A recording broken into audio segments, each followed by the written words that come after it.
Bueno, estamos hoy acompañados con un amigo de la casa. No necesita presentación realmente, pero lo vamos a hacer como una formalidad. Estamos con Agustín Laje, que es politólogo, periodista, escritor.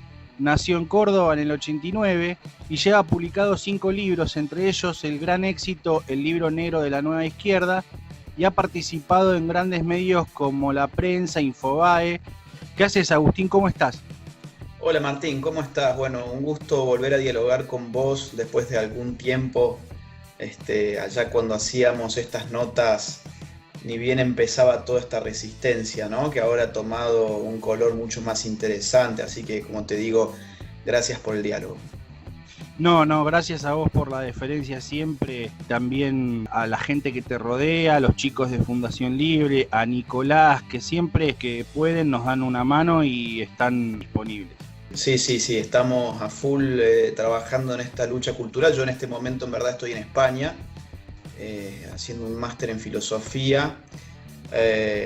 Pero digamos, toda esta estructura de guerra cultural, por ponerlo de alguna forma, sigue en pie y hay mucha gente haciendo un muy buen trabajo y vos sos un ejemplo de eso.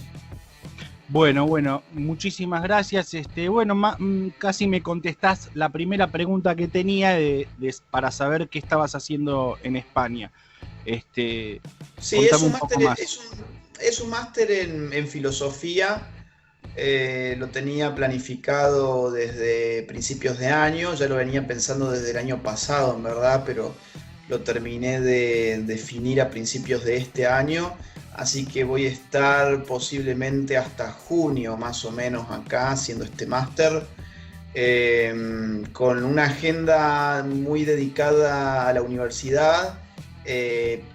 Poco y ningún viaje en agenda prácticamente, salvo mañana que me tengo que ir a Lima para unas conferencias que ya tenía coordinadas desde hace varios meses, pero en principio los próximos meses van a ser muy poco activos en cuanto a conferencias nacionales, y más bien voy a tratar de mantener una presencia a partir de artículos que me incorporé como columnista en el Pan Am Post, y algunos videos que espero empezar a filmar con más frecuencia para mi canal de YouTube. Vos estás ahora haciendo algunas cosas por lo que vi con la gente de Vox en España, ¿no? Mira, yo apoyo a la gente de Vox, no tengo un compromiso orgánico, lo conocí el año pasado a Bascal.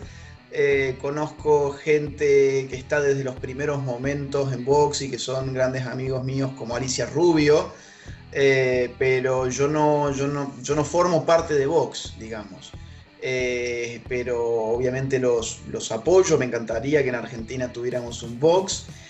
Creo que nos intenta de alguna forma tratar de emular el fenómeno, pero bueno, Vox llevó muchos años de militancia hasta llegar a ser lo que es, y quizás a partir de noviembre se convierta en tercera fuerza política en España.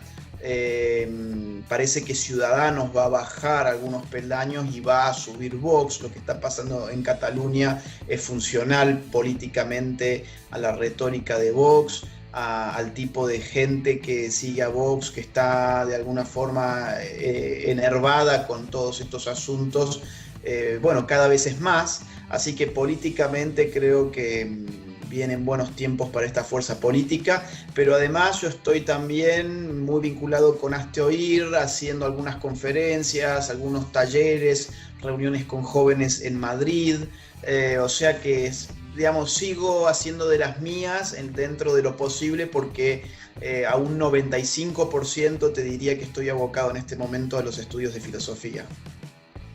Bien, bien, o sea que está tu tiempo destinado a prepararte aún más para la guerra contra todo esto que se viene, ¿no?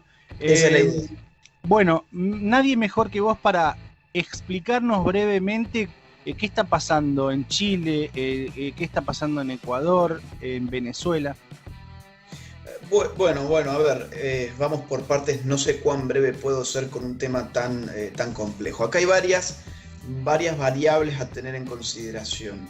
Primero que nada, hay una variable que es de política internacional. A mí me da bastante gracia cuando uno pone sobre la mesa variables de política internacional que inmediatamente uno recibe la acusación de estar sumergido en teorías de las conspiraciones, y como uno empieza a especular respecto de ciertos intereses y movidas en el tablero internacional, uno sería un conspiracionista. Bueno, esa mentalidad es una imbecilidad que hay que dejarla fuera de un análisis serio, porque un análisis serio necesita poner sobre la mesa variables internacionales. La variable internacional que más está jugando en este momento en términos de su capacidad de explicación de lo que está pasando a nivel América Latina es la variable del bolivarianismo. El chavismo, encarnado como proyecto de continuidad por Nicolás Maduro, tiene una injerencia que ha sido detectada incluso por OEA en un comunicado público que se hizo hace muy poquitas semanas respecto de los conflictos de Chile y Ecuador, habiendo advertido que esto que vimos en estos dos países involucra fundamentalmente a los servicios de inteligencia y a los esfuerzos desestabilizadores de los regímenes cubanos y venezolano sobre lo que fue Chile y Ecuador en lo que hemos visto, ¿okay? O sea, acá hay una variable internacional que es innegable, que es el interés político que tiene Venezuela de rearmar su zona de influencia que se ha ido perdiendo en los últimos tiempos. A eso hay que sumarle además la constitución de un nuevo grupo internacional que se llama Grupo de Puebla, que nació en julio de este año, no por nada en México, es decir, acá hay un punto de inflexión en América Latina que se llama López Obrador en México. Cuando México giró a la izquierda, México se constituyó de alguna forma en lo que Brasil había sido para el Foro de San Pablo en tiempos de Lula. Recordemos que el Foro de San Pablo se crea al término de la Guerra Fría para reorganizar a la izquierda en América Latina, de la misma forma que el Grupo de Puebla se crea ya no en Brasil, sino en Puebla, es decir, en México, para reorganizar a la izquierda después de los fracasos que han sucedido en los últimos tiempos, cuyo punto de inflexión más importante fue Brasil, justamente con la llegada de Bolsonaro, ¿no? Y con el arresto de Lula y con la caída digamos, profunda de lo que es la izquierda, que ha quedado fuera de juego por todos sus vínculos con la corrupción, etcétera, etcétera. Bueno, no puedo meterme mucho por eso porque si no esto se va a hacer muy, muy largo. Entonces tenemos la variable del Grupo de Puebla, que es un grupo internacional que está integrado, por ejemplo, por Alberto Fernández, está integrado por Dilma Rousseff, por Lula da Silva, aunque está preso pero también integra, por Insulza, por Lugo, por Zapatero, es decir, por toda la izquierda hispanohablante, digamos así. Por toda la izquierda hispanohablante está integrado este Grupo de Puebla, que tiene el objetivo de ser, digamos, lo que alguna vez fue el Foro de San Pablo, que sin embargo ya ha quedado de alguna forma poco efectivo frente a los desafíos actuales. El Foro de San Pablo ya lleva, digamos, varias décadas y finalmente tuvo varios fracasos que llevaron a la constitución de este Grupo de Puebla. Entonces tenemos la influencia de, digamos, Cuba, Caracas, tenemos la influencia del Grupo de Puebla.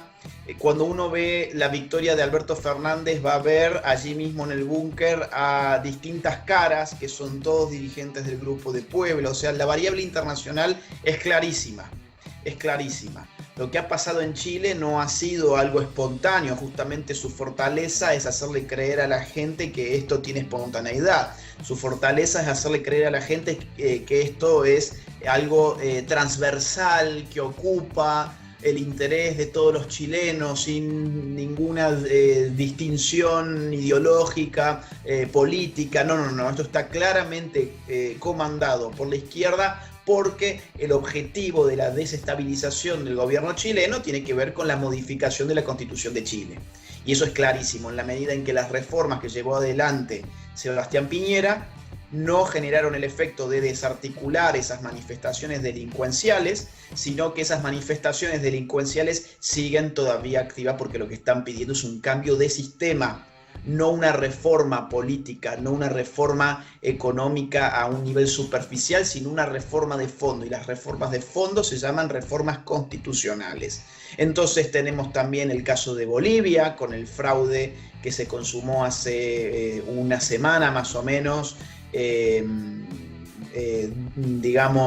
teniendo nuevamente a Evo Morales como presidente de Bolivia.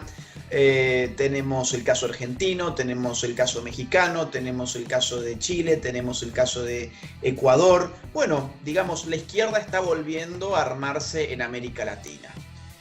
Y todo esto obviamente tiene cierta orquestación, como ya lo señalé, pero por otra parte hay un trabajo cultural que se ha venido dando de manera ininterrumpida en las últimas décadas. La izquierda en América Latina y en Occidente en general, para ser justos, es dueña de los aparatos culturales de nuestras sociedades. Es dueña de los medios de comunicación, es dueña de las escuelas, es dueña de las universidades.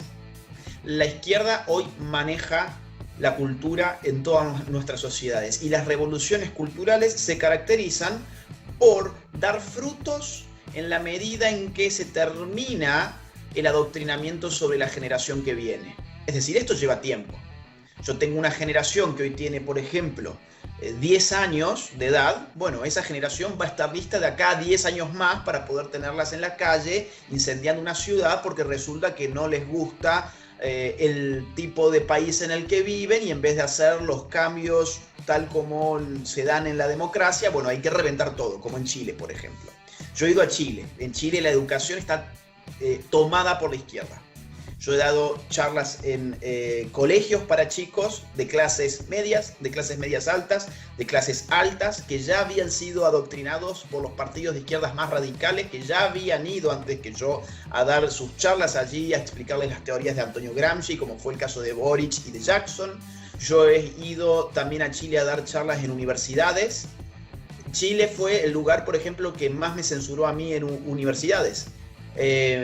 Por empezar, por ejemplo, la Universidad Católica en Santiago, 24 horas antes de una conferencia que yo tenía que dar allí, me llamaron y me dijeron: vos no podés hablar acá porque hemos tenido estas presiones de grupos LGBT, etcétera, etcétera. Así me pasó con al menos 3, si no 4 universidades en Chile. Los medios de comunicación en Chile están tomados también por la izquierda. Entonces, bueno, estos procesos, digamos, llegan a lo que llegan si le metes de por medio el chispazo que necesitan, y el chispazo que necesitaron fue obviamente un trabajo subterráneo de fuerzas internacionales que tienen que ver con lo que hemos hablado al inicio de la nota. Vos sabés que me llama mucho la atención esto que mencionás acerca de los chicos, ¿no? De cómo están adoctrinando a los jóvenes. Yo veo en las redes sociales, sobre todo, que es donde más me muevo, grandes referentes de izquierda y del progresismo, que son personas adultas, algunos ya superan los 50 años, que fogonean estrellitas del rap, fogonean estrellitas de los programas de televisión infantil como Lali Espósito, Ángela Torres. Ahora hay un cantante, un pibito que se llama Woz, gente grande que está fogoneando a estos pibes que tienen como una tendencia a captar chicos de su edad. ¿Todo tiene que ver con esto, Agustín? Sí, sin lugar a dudas, pero esto está generando, digamos, un fenómeno bastante particular, que es que si alguna vez la izquierda se caracterizó por atraer a la juventud por su rebeldía, ese motor está de alguna forma funcionando cada vez peor, porque hoy la rebeldía claramente no está en la izquierda. Es decir, Lali Espósito es una rebelde de cartón. Miley Cyrus, por ejemplo, que es actualmente utilizada por Planned Parenthood en los Estados Unidos para cierta publicidad abortista en su cuenta de Instagram. Digo, Miley Cyrus es la revolución de izquierdas. La CNN, la BBC, ¿no? Por no hablar de las fundaciones, Open Society, por ejemplo, la Fundación Rockefeller. La izquierda se convirtió en establishment, y si en algún momento del siglo pasado la izquierda hacía buena crítica cultural en el sentido de criticar ferozmente aquello que Adorno y Horkheimer llamaron la industria cultural en la dialéctica de la Ilustración, eso ya no tiene ningún punto de contacto con lo que hoy la izquierda hace. La izquierda, por ejemplo, para darte una idea, en los años 70, si mal no recuerdo, escribió un libro que se llamó Cómo leer al Pato Donald. Cómo leer al Pato Donald iba analizando distintas historietas, muy buen libro, o sea, yo no comparto el fondo del libro, pero como análisis del discurso sumamente interesante. Iba analizando las viñetas del Pato Donald, ¿no? Mostrándote cuáles eran los mensajes, cuál era el ethos detrás de la historieta, cuál era, digamos, la ideología que subyacía a ciertas viñetas. Bueno, fue una crítica cultural a una industria cultural que se llama Disney. Hoy claro. Disney es funcional a la izquierda, y la izquierda es funcional a Disney en la medida en que no se mete más con Disney. ¿O hemos visto acaso alguna crítica cultural radical de la izquierda hacia Disney en los últimos años? Cuando si algo caracteriza a Disney como industria cultural es su corrección política y bajar discurso progresista al por mayor, no. Entonces, claro. hoy digamos que la izquierda está de alguna forma anquilosada. Hoy la izquierda está paralizada en su capacidad crítica porque ha dejado de estar en los márgenes del poder para ser el poder cultural. Entonces, ¿cómo vos podés criticar a la cultura si vos sos el representante número uno de esa cultura? Esto, digamos, como análisis te lo bajo directamente a Lali Espósito, por ejemplo, o Ángela Torres, o no sé quiénes más me habías mencionado. Podríamos hablar también de Sofi Morandi, por ejemplo, y su vínculo claro. con el pornócrata Marcelo Tinelli, ¿no?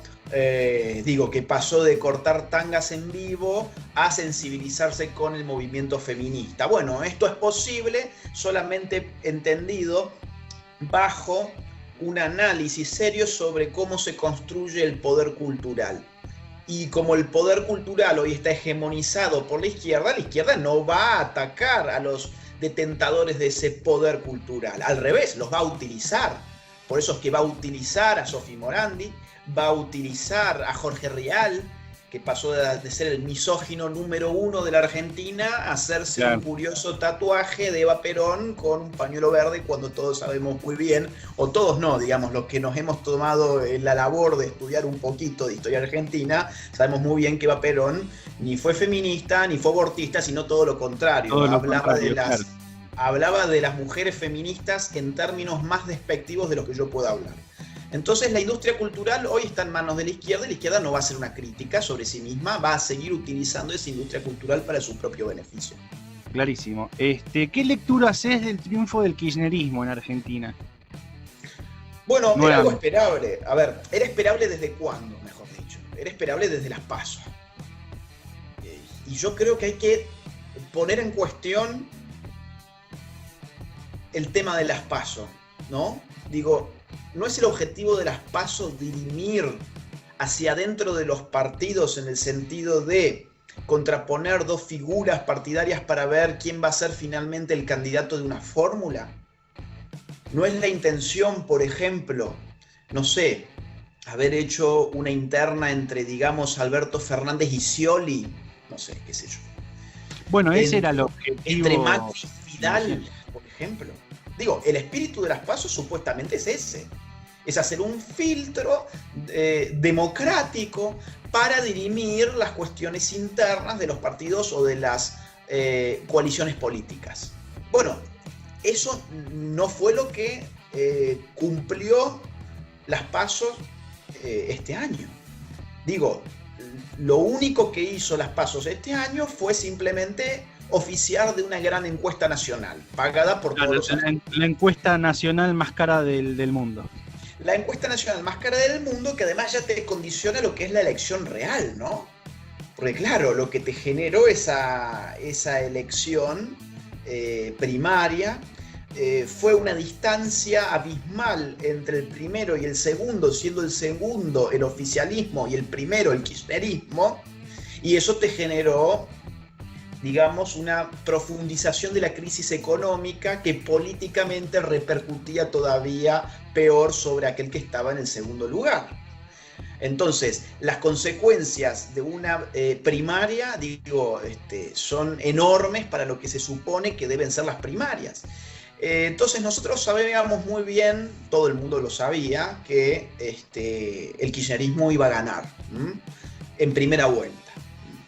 El sí se puede, digamos, que fue el gran eslogan, un poco ya trillado, de Macri, yo creo que era más bien para que no perder por tanta distancia, para que no se generara un 54% como en aquel entonces del vamos por todo.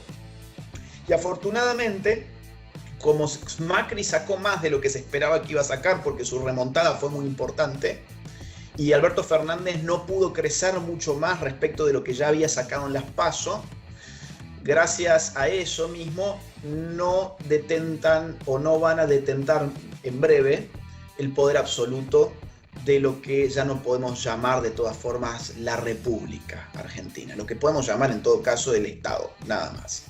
Entonces, ellos, digamos, han festejado su victoria, pero no la han festejado como deberían haberlo festejado, porque en su imaginario político y en su cálculo político, la victoria iba a ser por una diferencia abismal de la misma forma que se había dado en las PASO, y Macri achicó muchísimo. Entonces, hoy en día en el Congreso Nacional la cosa está muy repartida, incluso tengo entendido que Cambiemos maneja la Cámara Baja, o sea, tiene más escaños que el kirchnerismo en la Cámara Baja, lo cual hace un contrapeso de poder muy, muy importante.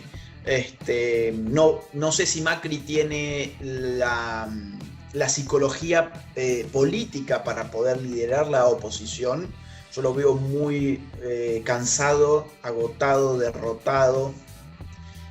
No es un animal político, él no es un animal político. Entonces yo realmente, y aparte no tiene ningún puesto efectivo en el poder, o sea que el poder se le va a escurrir de las manos más rápido que tarde, de modo que está bien, digamos, su fuerza lideraría en principio el poder legislativo, pero él como figura yo no sé si se podrá sostener en el tiempo realmente. Vos, con respecto a esto que mencionás del debilitamiento de Macri, ¿pensás que de alguna manera los partidos políticos que se sumaron nuevos, por ejemplo, Spert, Nos, con Gómez Centurión, Lavagna, han sido funcionales a que Macri haya perdido, o pensás que Macri perdió por culpa del mismo? A ver, Macri sacó más de 1.100.000 votos más en 2019 que en 2015. O sea, en términos absolutos, este año Macri fue más votado que el año que ganó las elecciones presidenciales hace 4 años. El problema de Macri fue político, más que económico. Es decir, obviamente la crisis económica está impactando sobre el resultado, pero el resultado, si lo vemos comparativamente con lo que pasó hace 4 años, es un número 1 millón de votos arriba de lo que pasó hace 4 años. Es un dato que a mí me impacta, porque lo que devela ese dato es que Macri en el 2015 ganó por un factor externo a él que tuvo que ver con la división del peronismo en dos. Macri gana en el 2015 las elecciones sencillamente porque el peronismo estaba dividido. Perdón que te interrumpa, o sea que la lectura es la siguiente: hay una fuerza inmensa que está en contra del peronismo y del kirchnerismo, pero que no se sabe en dónde se puede aglomerar, porque si Macri ya pierde fuerza, la idea sería entonces buscar quién puede liderar esta fuerza que es tan grande, incluso hasta más importante que el propio kirchnerismo? A ver, la idea es que el peronismo unido es casi invencible. O sea, mientras el peronismo fue 2 en vez de 1, y a eso jugó el macrismo dejando en libertad, y acá yo creo que hubo un pacto, a Cristina Fernández de Kirchner, dejándola libre, a lo que apuntaba el macrismo era mantener al PJ dividido en 2. Macri pierde el día en que Cristina Fernández de Kirchner tiene la astucia de colocarse a ella misma como vicepresidente y buscar un nuevo títere llamado Alberto Fernández. Cuando ella logra eso, y es un gran logro político porque ella sí es un animal política, aparte de animal, es también un animal política, ella, tiene gran astucia porque Alberto Fernández es un peronista de raza. Alberto Fernández estuvo en el núcleo duro de Néstor Kirchner, pero se lleva bien con los gobernadores peronistas, es una figura conciliatoria dentro de lo que es la división del peronismo, a pesar de haber estado tan, en las antípodas discursivas, por lo menos de Cristina Fernández de Kirchner. Entonces, ha sido, una elección la que Cristina ha tomado espectacular en términos electorales. Logró unir al PJ, y el PJ unido es invencible, esa es la verdad. Y se unió y ganó, a pesar de que Macri sacó más votos que en el año 2015, insisto con eso. Entonces, ahora, ¿qué pasa con esa cantidad de gente que está en las antípodas de quienes ganaron ahora hace un par de días? ¿Qué pasa con esa gente? Bueno, lo que va a tratar Juntos por el Cambio es intentar de mantenerlos dentro de la representación política que ellos puedan ofrecer, pero no te olvides que en Juntos por el Cambio también hay una bolsa de gatos, es decir, el PRO en sí mismo es una bolsa de gatos, gente que de política sabe poco, en verdad, se han unido con la UCR nunca tuvo reales simpatías por el PRO, de hecho ahora salió este sujeto, el hijo de Alfonsín, cuyo único mérito en la vida ha sido ser hijo de, ¿no? Y ha dicho que la UCR no debería estar en un partido de la derecha. se da cuenta ahora cuando perdieron, ¿no? Aparte, como si el PRO fuera un partido de la derecha, pero por favor, es un centrismo vergonzante y vergonzoso, nada más. Que obviamente al lado de los K es una panacea, pero no es la derecha era Espert, que era una derecha liberal, que jugó en algún momento a tratar de ser un poco progre con el tema del aborto y después sobre ese tema no habló más, y fue la derecha de Gómez Centurión, que fue una derecha un poco más dura, más al estilo, quizás Trump, salvando la abismal distancia, ¿no? Pero intentaba más aparejarse a Vox. Ahora bien, a mí me hubiera gustado verlos juntos, ¿no? Y sé que Gómez Centurión le sugirió a Espert un aspaso. Eso hubiese sido muy bueno, porque de esa forma la derecha hubiera sacado más que la izquierda, hubiese sido cuarta fuerza nacional. Pues hoy estaríamos pensando en la posibilidad de una especie de Vox argentino. Y aparte, no te olvides algo, a Gómez Centurión, y perdón que extienda tanto este análisis, pero me parece que es un buen punto, a Gómez Centurión lo vota más gente que a Espert, ¿ok? Pero la visibilidad pública de Espert es incomparable con la de Gómez Centurión. Si vos sumabas a Gómez Centurión y a Espert y le dabas a Espert también la visibilidad pública, a Gómez Centurión también la visibilidad pública de Espert por estar junto con Espert justamente, mucha más gente se hubiese sumado a ese barco en la medida en que ese barco, por ejemplo, hubiera sido claramente provida, claramente antitético respecto de la ideología de género, bandera que toma Espert en el en los últimos días, cuando debate y se pone en contra del adoctrinamiento de la ESI, cosa que me pareció muy buena. En fin, yo creo que los puntos de contacto eran muchísimos. Había que unir a la derecha en Argentina, eso no se pudo hacer y podría haber sido cuarta fuerza nacional, habiendo superado el ridículo de Nicolás del Caño, ¿no? Que andaba pidiendo esos minutos de silencio los indígenas de Ecuador. Entonces, bueno, en fin, digo, este análisis lo hago esperando que en algún futuro próximo alguna unidad de ese tipo se pueda dar. Ahora, perdóname, sí. No creo que eso haya explicado la derrota de Macri. Sumá a Espert, sumá a Gómez Centurión y no te dan tampoco los puntos. Lo que explica, digamos, por qué a Macri le va mal es el PJ unido y por otra parte la poca habilidad política de Macri de tejer alianzas políticamente significativas, electoralmente significativas. Fíjate que su alianza fue con Pichetto, ¿no? Claro. Si hubiera sido con Massa, yo creo que esta hubiese sido otra historia. Si la alianza hubiese sido con Massa, esta hubiese sido otra la historia, porque quien le aporta la victoria a Alberto Fernández fue Massa. Massa mueve más o menos, creo yo, 4 o 5 puntos. Mira vos. Por 4 o 5 puntos. O sea, sacale 4 o 5 puntos a Alberto Fernández y ponele de esos 4 o 5 puntos, no sé, ponele si querés 3 a Macri y ya tenés segunda vuelta. Y la gente de La Baña hubiese votado más por Macri que por Alberto Fernández. Claro. Así que yo creo que el gran hombre, digamos, atrás de todo esto en verdad fue Massa. Por eso él se enoja tanto cuando no lo reconocen públicamente en el búnker el día de los festejos. A él no lo nombran. No lo nombran. Nunca creí algo así realmente. Yo pensé que Massa era un 4 de copa. Bueno, es el análisis que yo hago, ¿no? O sea, obviamente es un análisis que puede ser así, puede no ser así. Mi opinión es esa. Yo creo que viendo la capacidad electoral de Massa en otras elecciones, Massa mueve entre 4, 5, hasta 6 puntos, puede ser. 4 puntos, 4 o 5 puntos, y esos 4 o 5 puntos fueron los que hicieron que no haya una segunda vuelta, digamos, básicamente. Si mal no recuerdo, Alberto Fernández llega a 47,5, 48 creo, ¿no? O sea que 3 puntos abajo, sacale 3 puntos, no, sacale 3 puntos y medio. Sacale 3 puntos y medio y ya había segunda vuelta. O sea que claro.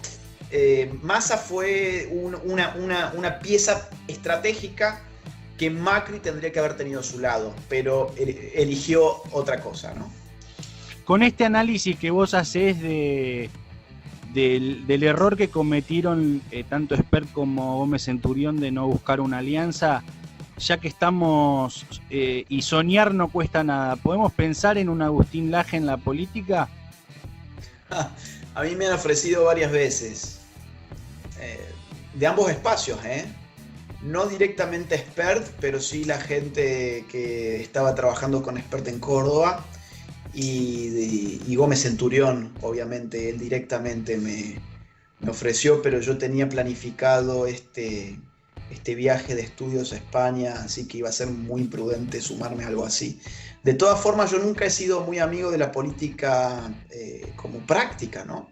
A mí siempre me ha gustado la política como objeto de estudio y siempre he considerado que mi rol en la política es más cultural que electoral. De todas formas, no es una puerta cerrada, obviamente, es decir, en la medida en que yo vea que yo puedo aportar más a la derecha, y esa es la condición, ¿no? Aportar a la derecha. Digo, esa es la condición porque también alguna vez me abrieron las puertas en el PRO en el año 2015. Y yo dije que no, porque no era de derecha. Y si a mí me importa la política, no es por el poder, sino por las ideas. Y creo que hay que armar una nueva derecha. Y yo creo que mi rol en esta nueva derecha que creo que hay que armar en este momento es más cultural que electoral. Si en algún momento considerase yo que hay, digamos, una necesidad electoral del espacio en cuanto a que yo tome un protagonismo de ese tipo, lo consideraría porque mi trabajo está en función de las ideas, ¿no? Está en función de las ideas, y si las ideas pueden ser llevadas adelante desde otro espacio que sea electoral, pues ahí me encontrarán.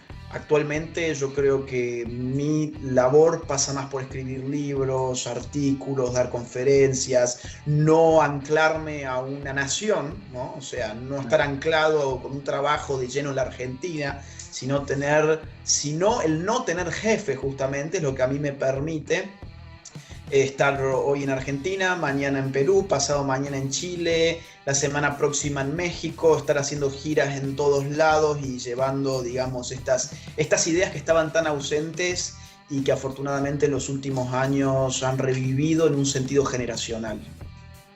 Bueno, la respuesta es interesante porque no lo descartaste, así que... No, sería muy aventurado con 30 años Claro. que yo tengo decir que yo no voy a hacer jamás política.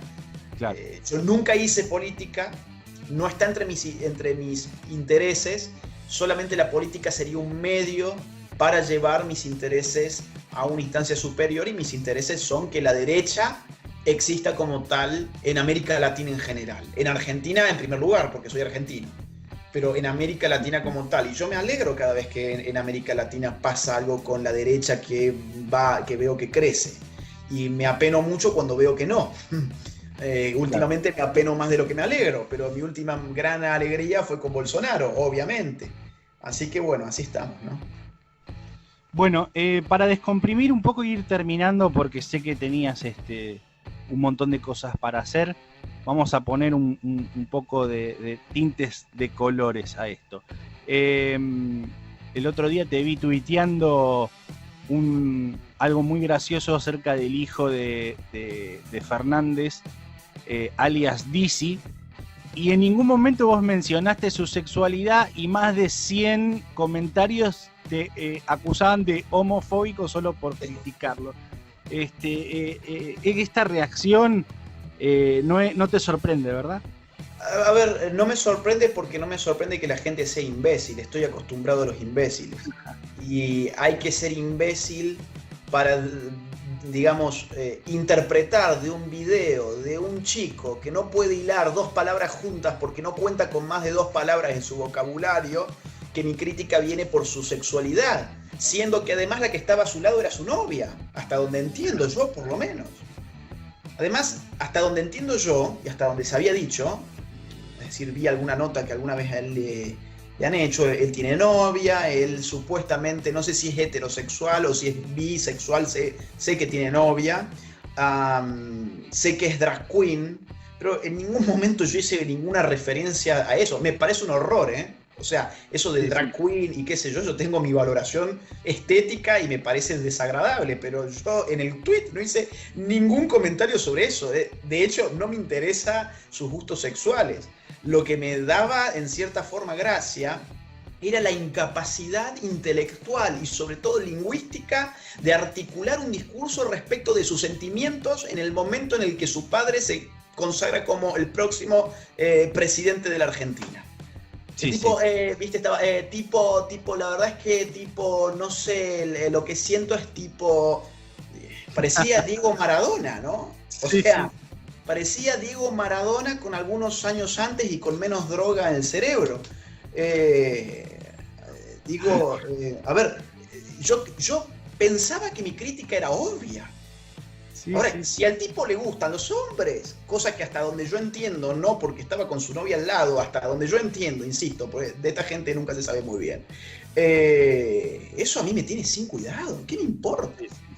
El fondo es, escúchame, o sea, ahora entiendo por qué Alberto Fernández saca a los medios a su perro, porque si pone a su hijo no puede articular más de 3 palabras con sentido, ¿no? Porque no, es que no sé, tipo nada, ¿no? Bueno, esa era la crítica. Ahora vos fíjate, hoy Diario Registrado sale a decir el ataque homofóbico del AGE. Sí, ¿Pero qué sí, me sí. importa su sexualidad? Nunca hablé sobre su sexualidad, ni me interesa. Y insisto con esto, hasta donde yo pensaba, él era heterosexual, que le gustaba disfrazarse de mujeres y qué sé yo, por una cuestión de un fanatismo con anime y ese tipo de cosas que nunca las entendí muy bien, porque bueno, mucha gente piensa que yo soy otaku y la verdad es que no tengo idea. Yo vi Dragon Ball y vi Pokémon y nada más, pero bueno, Sí, se corrió ese mito. No sé y no tengo idea y me enteré de lo que es el cosplayer, se dice. sí, Cosplayer me enteré creo que hace 1 año y medio por la novia de Danan, o sea, imagínate, pero bueno, sí, sí. en fin, imbéciles sobran. Y aparte, yo digo, ¿quién está obsesionado con la sexualidad, no? Y además, vos fíjate cómo la presunta homosexualidad de una persona ya es un escudo moral ante cualquier tipo de crítica. Porque mi crítica no iba contra su asunto sexual. Mi crítica iba con la incapacidad lingüística de articular una frase con sentido. Claro, Ahora bien, yo soy un homofóbico porque le endilgo una crítica no relacionada con su sexualidad a un presunto homosexual, tenido por tal por claro. aquellos que me acusan a Aparte, mí de homofóbico. aparte es común esto, porque yo muchas veces he visto que a comentarios que vos haces, por ejemplo, si bien hay que reconocer que son bastante afilados, te tildan ellos mismos, los que dicen defender a la comunidad LGTB, te tildan a vos de homosexual reprimido. Sí, o sea, parece que fuese insultante, ¿no? Claro, A ver. A ver, vamos a poner este caso, ¿no? Yo soy escritor, politólogo. Y entonces a mí me atacan. Y yo digo, me están atacando por ser escritor y politólogo.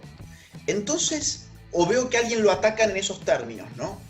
Entonces, mi contraataque nunca puede ser decirle al otro, es que seguramente vos sos escritor y politólogo.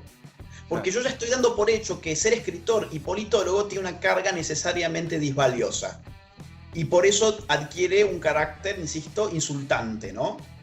Eso mismo lo vamos a operar en el campo de la sexualidad. Es decir, yo hago una crítica al lobby LGBT por razones políticas, porque su sexualidad no me interesa, tanto así que muchos homosexuales son críticos con el lobby LGBT y con la ideología de género, pero lo que se me responde a mí es que yo entonces seguramente soy un homosexual y que no sé qué, y que el culo, y que no sé qué otra cosa, bueno, imbecilidades, ¿no? Claro, porque en el fondo ellos consideran que ser homosexual es algo disvalioso, por eso me están endilgando a mí la sospecha de ser homosexual. Porque si me endilgaran a mí la sospecha de ser, qué sé yo, filósofo, arquitecto, ingeniero, sería porque entienden que ser filósofo, arquitecto o ingeniero es algo disvalioso por el contexto insultante en el cual se emplea el adjetivo. Entonces vos fijate que, digamos, esto de la homofobia, que como tal no existe, pero ese es otro punto, es decir, no existe como fobia, empieza por la propia mente de aquellos que dicen estar en favor de la comunidad LGBT, en la medida en que acusan a aquellos que acusamos a la comunidad y al lobby, sobre todo LGBT, de estar ideologizado por la izquierda, nos acusan de ser homosexuales, como si ser homosexuales fuese algo insultante, ¿no? Y esto es lo que ha pasado, sin ir más lejos, con lo del video de este pibe, que me han dicho efectivamente, seguramente vos te querés disfrazar de mujer como él hace y seguramente vos te querés acostar con un hombre, dando por sentado de que él se acuesta con hombres, ¿no? Aparte. sí, es terrible. Agustín, tengo miles de preguntas más. Siempre es un placer escucharte. Te vamos a dejar libre porque sabemos que estabas a full y volverte a agradecer siempre la deferencia que tenés conmigo. Sé que tu tiempo es oro, pero siempre estás para los que te bancamos desde el inicio. Así que te agradezco mucho. Muchísimas gracias a vos y bueno, todas esas preguntas que han quedado en el tintero, guardalas, así próximamente hacemos otra nota. Como te digo, acá en España voy a estar un poco más quieto, con lo cual va a haber más chances de poder tener estas comunicaciones con mayor frecuencia. Así que guardalas, así lo volvemos a charlar en otro momento. Un fuerte abrazo, saludos a toda la audiencia también que está del otro lado y será hasta la próxima.